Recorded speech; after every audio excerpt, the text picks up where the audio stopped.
Good morning, boys and girls. We are going to have a chapter today in history that will tell us about the conquistadors and a little bit about the missions that were established across the United States as a lot of these explorers were coming through from Spain. So I'm going to present over to our book.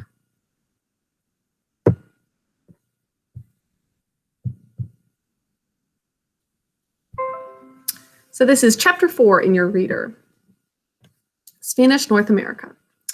So in the 1500s and early 1600s, Spanish conquerors built a huge empire in the Americas.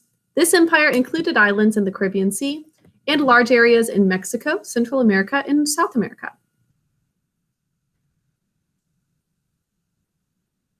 These Spanish conquerors were called conquistadors. At first, they were not very interested in conquering North America.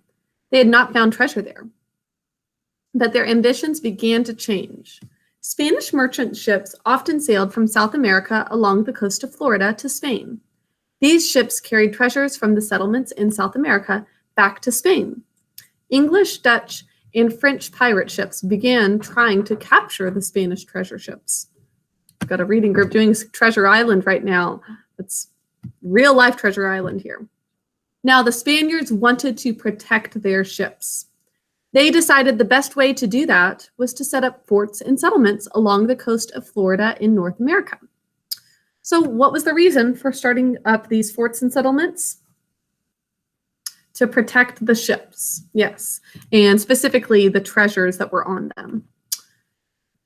So in 1565, a Spaniard named Pedro Menendez de Aviles landed 1,500 colonists on the northeastern coast of Florida. He landed not far from where Ponce de Leon had come ashore more than 50 years before. Menendez achieved the goal that Ponce de Leon did not. He set up a successful Spanish colony in Florida. Remember that a colony is this settlement that is far away from that country. So a Spanish colony is where Spaniards are running this little settlement far away from Spain in the U.S., in Florida specifically. The colony was called St. Augustine, and that's still a city in Florida to this day. It is the oldest continuing European settlement in the United States. So this is all before the 13 colonies of America. So that is the oldest European settlement, even though a lot of people talk about the 13 colonies and specifically like the British colonies. So this was a Spanish colony before the British colonies existed. Now the Spaniards built similar settlements elsewhere in Florida.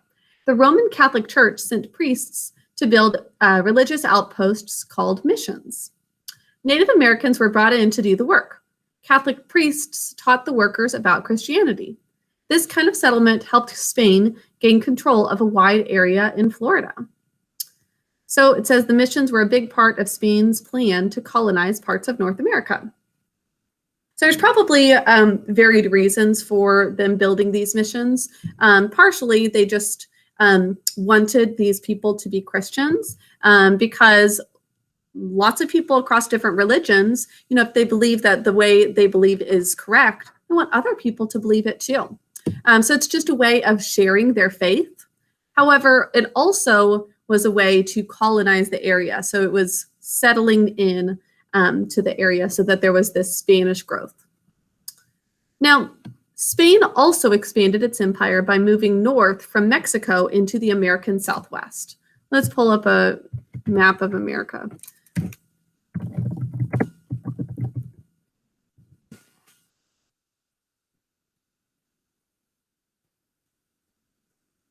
Okay. So, Florida was one area where they had some of those Spanish missions, but there were also Spaniards in Mexico, and they're traveling north into this American Southwest and establishing missions there as well, right around there. So Spain also expanded its empire north into the American Southwest. Those areas are now Texas, Arizona, New Mexico, and Nevada. To do this, the Spaniards built a network of forts and missions. The forts were known as presidios. Can you say that? Presidios. The forts helped Spanish control Native Americans who rebelled against them.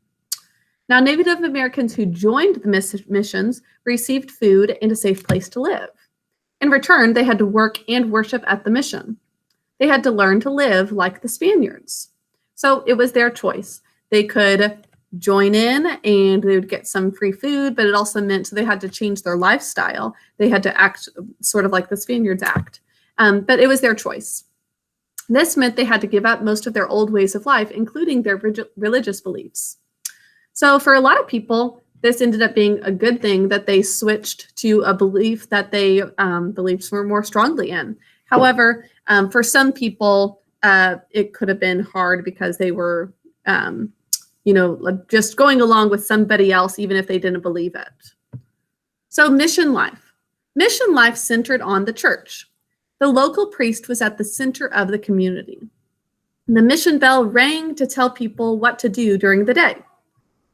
The bell told them when to wake up, so it announced the time to wake up like an alarm clock, when to go to church, and also when to pray. It even told them when it was time to work, to eat, to learn, or to sleep. So it basically was like a town center in determining all parts of the person's life. Most missions had a ranch for raising livestock, such as cattle, sheep, and goats. Native American men worked on these ranches, taking care of the animals.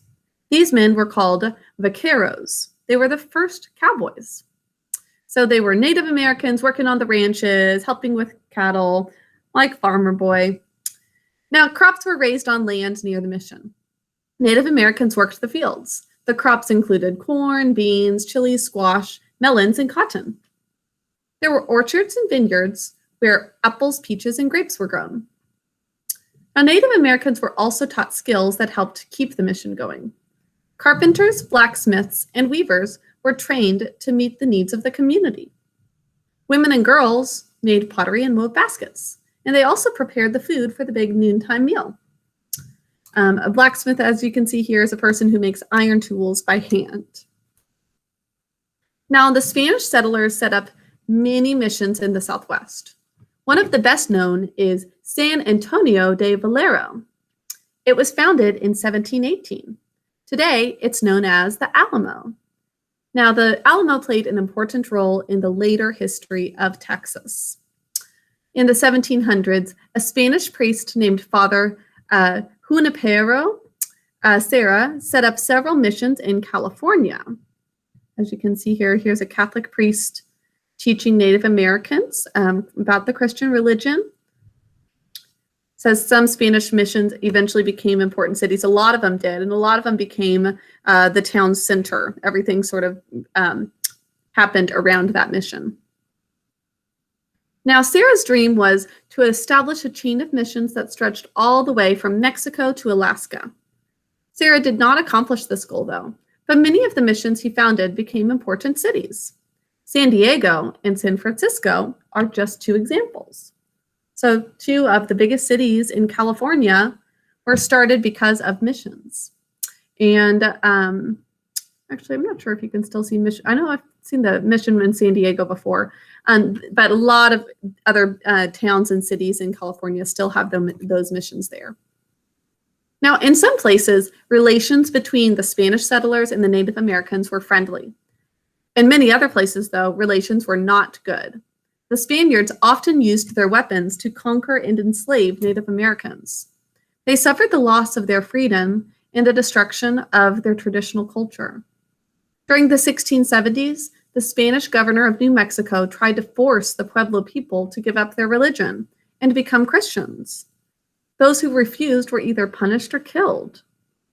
So that's terrible. That was not the case for everybody. There was just one person in New Mexico who was forcing them into that, which is obviously very wrong to force a person to leave their religion.